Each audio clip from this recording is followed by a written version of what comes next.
Ayan guys, hello, good morning. So welcome back sa Video Card Repair. So nandito tayo sa store. Ayan, mapapansin nyo. Maraming mga paninda. So Sabado at Linggo, nandito tayo sa store sa taas. Ayan, so ito yung ating mga paninda, motherboard. So back tayo sa repair. So ayan, as you can see, waiting natin nire-repair. White, so nire-repair po natin ay Asus RTX 2070 Super. Yan, tripan po siya. May HDMI po siya. Problem guys nito ay shorted, no power according sa may-ari.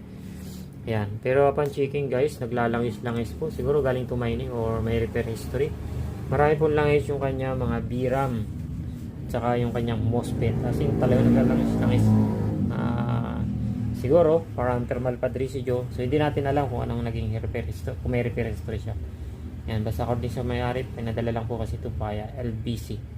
Ayan, so running po siya na stress test in 1 hour and 49 minutes. Average CPS natin 113, maximum is 107, diba? Ayan, so okay na po siya. Perfectly working po.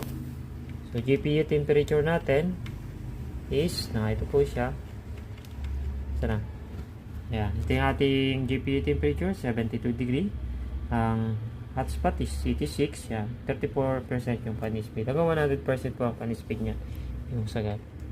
Okay, so ayan po siya. Specs po ng nire-repair natin ay Asus 2070 Super 8GB. Yan, DDR6 po ang memory. 8GB micron ang memory. Ayan po siya. Sundaran natin siya sa game testing.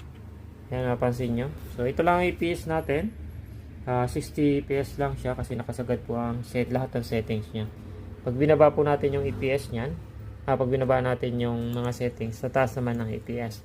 So, ganun po yan sa 3D rendering o graphics rendering. Yan, naka-very high po kasi siya kung mapapansin. Lahat po yan nakahilat. Ayan. So, paganda ng graphics, kung ito yung example, yan, pag sabi nga ito lang, HD lang, ganito yung graphics hanggang sa magiging stream.